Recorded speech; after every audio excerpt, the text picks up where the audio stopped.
کہ ملزم کے وکیل کو سن لیا جائے تو پھر یقینی طور پر نہ صرف ملزم کے وکیل کو بلکہ مدعی کو بھی عدالت کو سننا پڑے گا، اور اس کے بعد پھر عدالت نے فیصلہ کرنا ہوگا کہ چلان منظور ہونا ہے یا نہیں ہونا۔ اگر چلان منظور ہو جاتا ہے تو پھر جو دفعات ہیں وہ ناقابل ضمانت دفعات ہیں اس کیس میں شامل کی گئی ہیں، تو پھر ملزم کا جو جیل جانا ہے یا دیگر اس کے ملزم کا جو شریک ملزم ہے، خاص طور پر ظہیر کا بھائی جو شبیر ہے، اس کا جو جیل جانا ہے وہ یقینی طور پر طے ہو جائے گا، اور وہ اس کی درخواست ضمانت پر جب دلائل ہوں گے تو اس دلائل میں یہ دفعات جب شامل ہیں کہ 364A اور 375 اور دیگر دفعات بھی جو ناقابل ضمانت ہیں وہ دلائل ہوں گے، اور پھر یقینی طور پر وہ جیل جائیں گے، اور اس کے علاوہ جیل جانے سے ان کو کوئی بچا ہی نہیں رہ سکتا۔ لیکن کہنے کا مقصد یہ ہے کہ ملزمان کا یعنی کہ چلان منظوری کے بعد درخواست ضمانت کے اوپر دلائل ہوں وہ بعد کی بات ہے، لیکن سب سے پہلے جو بڑی اور اہم چیز ہے کہ وہ سارا دار و مدار جو ہے ان کا جیل جانا وہ چلان کی منظوری کے اوپر اس کا سارا دار و مدار ہے، کہ چلان جیسے ہی منظور ہوتا ہے تو اس کے بعد پھر ملزمان کو جیل جانے سے کوئی نہیں روک سکے گا، ان کو کوئی بچا نہیں سکے گا۔ چونکہ یہ معاملہ بڑا انتہائی اور بڑا اہم ہے، اور ان ساری چیزوں کو دیکھے جانا بھی جو ہے وہ بہت زیادہ ضروری ہے۔ لیکن اس کے بعد پھر چونکہ دیگر معاملات جس میں MLO، اور اس کے بعد پھر چونکہ پہلے جو اگر ٹرائل کورٹ کی میں بات کروں تو چلان کی منظوری کے اوپر عدالت نے فیصلہ کرنا ہے، ٹھیک ہے، ملزمان کی درخواست ضمانت 26 اگست کے لیے جو ہے مقرر کی گئی ہے سماعت کے لیے، اس پہ عدالت نے فیصلہ کرنا ہے، اور اب جو نئی چیز آ گئی ہے MLO سے متعلق جو درخواست ہے اس پر بھی فیصلہ عدالت نے کل ہی کرنا ہے، اور دیگر جو درخواستیں ہیں یعنی کہ بچی سے جو مغوی ہے اس سے ملزم کی جو خواہش تھی کہ اس سے ملنا چاہتا ہے اس کی درخواست، اور اس کے علاوہ 164 کا بیان ریکارڈ کرنا، یہ 4-5 چیزیں جسٹس جو ADJ صاحب ہیں الیاس مہمان صاحب ان کی عدالت میں کل ہی سماعت کے لیے ساری چیزیں مقرر کی گئی ہیں۔ اب دیکھتے ہیں کہ عدالت اب کس چیز کے اوپر پہلے فیصلہ کرتی ہے، کیا آیا MLO کی درخواست کے اوپر پہلے سماعت کرنے کے بعد فیصلہ جاری کرتی ہے، یا چلان کی منظوری کے اوپر، یا ملزمان کی جو ہے وہ ضمانت کی درخواست کے اوپر۔ لیکن جو مجھے بظاہر لگتا ہے وہ عدالت سب سے پہلے جو فیصلہ کرے گی چلان کے اوپر کرے گی، کہ چلان منظور ہوگا تو اس کے بعد پھر دیگر چیزوں کو عدالت بعد میں ان کا جائزہ لے گی، اور اس کے بعد پھر جن درخواستوں میں جو فیصلہ کرنا ہے وہ بعد میں کیا جائے گا۔ کل کا دن جو ہے ملزم کے لیے خاص طور پر بڑا اہمیت کا حامل ہے۔ اس کے علاوہ جسٹس ذوالفقار جو خان صاحب ہیں سندھ ہائی کورٹ کے، ان کے سنگل رکنی بینچ کے سامنے جو یوٹیوبر ملزم ظہیر اور دیگر کے خلاف جو توہین عدالت کی درخواست دائر کی گئی تھی اس کے اوپر جو ہے وہ کل ہی کے لیے نوٹس جاری کیے گئے تھے ساری چیزوں کو، یعنی کہ ایک مین درخواست تھی جس میں حسن رضوی صاحب نے جو ہے وہ نوٹسز جاری کیے تھے اور روک دیا تھا کہ کسی بھی طرح یوٹیوب کے اوپر یا سوشل میڈیا کے اوپر جو ہے وہ جو متاثرہ خاندان ہیں ان کی کسی بھی طرح تصدیق نہیں کی جائے گی، لیکن اس کے باوجود تصدیق جاری تھی، اور اس کے بعد پھر جو توہین عدالت کی درخواست دائر کی گئی تھی اس کو بھی جو ہے وہ کل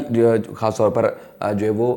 سماعت کے لیے مقرر کیا گیا۔ کل یہاں سندھ ہائی کورٹ میں بھی کل کا دن بڑا اہمیت کا حامل ہے۔ صرف یہ نہیں کہ ملزمان نے پیش ہونا ہے یا ملزمان کی طرف سے جو توہین عدالت کے خلاف توہین عدالت کی جن کے خلاف درخواست دائر کی گئی ہے ان کا پیش ہونا یا ان کی وکلا کی جانب سے پیش ہونا بہت اہمیت کا حامل ہے۔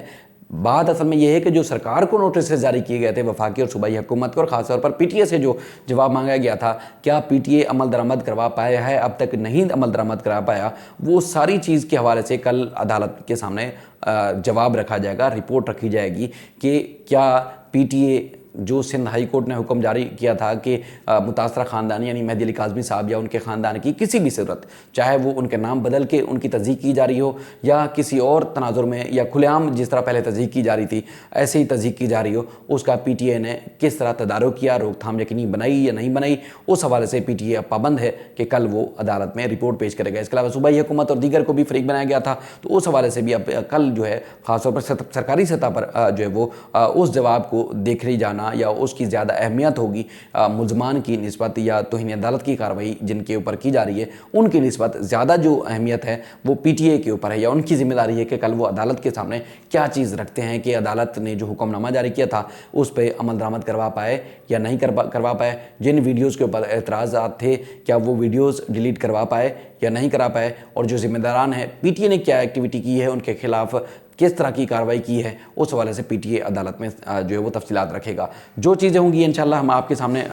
پہلے بھی اپڈیٹ کرتے رہیں، اور انشاءاللہ بلا خوف و خطر جو چیزیں اور ہوں گی وہ بھی آپ کے سامنے رکھتے رہیں گے، چونکہ یہ کیس ایک بیٹی کا نہیں ہے، درجنوں سینکڑوں ہزاروں بیٹیوں کو محفوظ کرنے کا، ان کی عزت اور تکریم کی تحفظ اور ماں باپ کے جذبات کو جو مجروح کیا جاتا ہے، ان ماں باپ کے عزت اور تکریم کا معاملہ ہے۔ میں پہلے بھی اس کیس کو بڑے خلوص سے رپورٹ کر رہا تھا، لیکن جس دن سے والدہ کا انتقال ہوا ہے تو ماں باپ کتنا اہم ہوتے ہیں اپنے اولاد کے لیے، مجھے اس کے بعد اندازہ اور زیادہ ہوا۔ اس لیے آپ کبھی ہنستے ہوئے، کبھی مستی کرتے ہوئے، کبھی تفریح کرتے ہوئے آپ یوٹیوب پہ یا ویسے بھی فیلڈ میں دیکھ لیتے ہوں گے، لیکن جو ایک آپ کی جو ایک ریگولر لائف ہے وہ گزارنا، خاص طور پر باپ تو بالکل ٹھیک ہے، ان کے بغیر بھی گزارا نہیں ہوتا، لیکن ماں کے بغیر گزارا بڑا مشکل ہوتا ہے۔ تو جن کی ماں کے جذبات کو مجروح کیا جاتا ہے تو ان ماؤں کے دلوں کے اوپر کیا گزرتی ہوگی، آپ سب بخوبی اندازہ لگا سکتے ہیں۔ اب بہت ساری چیزوں سے ہم خود گزر رہے ہیں، تو ہم سمجھتے ہیں کہ کسی بھی ماں کے جذبات کو، جن کی بیٹی کو ان سے الگ کیا جاتا ہے، ورگلایا جاتا ہے، اور اس طرح کے سوشل میڈیا کے اوپر بٹھا کے ان سے ماں باپ کے خلاف اسٹیٹمنٹ دلوائے جاتے ہیں، ان کو خیال تو نہیں ہے، لیکن ہمیں ضرور خیال ہے کہ کم سے کم یہ روک تھام ہونی چاہیے۔ ہم نہیں خواہش کرتے کہ کسی کو سزا ہو جائے اسی چیز کی، لیکن کم سے کم اس کی روک تھام ہونی ضروری ہے کہ کوئی اگر باپ، ماں یا کوئی بھی اپنی بیٹی کو محفوظ بنانے کے لیے، مہدی علی کاظمی صاحب کہتے تھے کہ میری بیٹی کنویں میں ہے اور میں چاہتا ہوں کہ میں اپنی بیٹی کو کنویں سے باہر نکالوں، اس اسٹیٹمنٹ سے ان کو کوئی لینا دینا نہیں تھا، لیکن وہ ماں باپ جو ایک جذبے سے کھڑے ہوئے، تو کیا ہم کیا ان کے خلاف بیٹھ کے تصدیق کرتے رہیں، ان کے جذبات کو مجروح کرتے رہیں، یا ان کے اوپر ہم سنگین نوعیت کے الزامات عائد کرتے رہیں؟ جن لوگوں نے الزامات عائد کیے، اب یہ تو ان کے اوپر لازم ہے کہ وہ ثابت کریں کہ کیا جن ماں باپ کے اوپر آپ نے الزام لگائے تھے کیا وہ صحیح ہیں، یا آپ کے خلاف جو کارروائی ہو رہی ہے وہ صحیح ہے۔ ہم بالکل اس کارروائی کے قطعی، کیس تو ایک الگ ہے جو ملزمان کے خلاف تھا، آپ تو خام خواہ بیچ میں پڑ گئے ہیں اور خام خواہ خود کو ہیرو کر رہے ہیں، یہ کرنے کی ضرورت نہیں تھی۔ تو بہرحال ہم انشاءاللہ رپورٹ کرتے رہیں گے، جو ہماری ذمہ داری ہے وہ ذمہ داری ہم بھرپور طریقے سے پوری کریں گے۔ اپنا خیال رکھیے گا، اللہ حافظ۔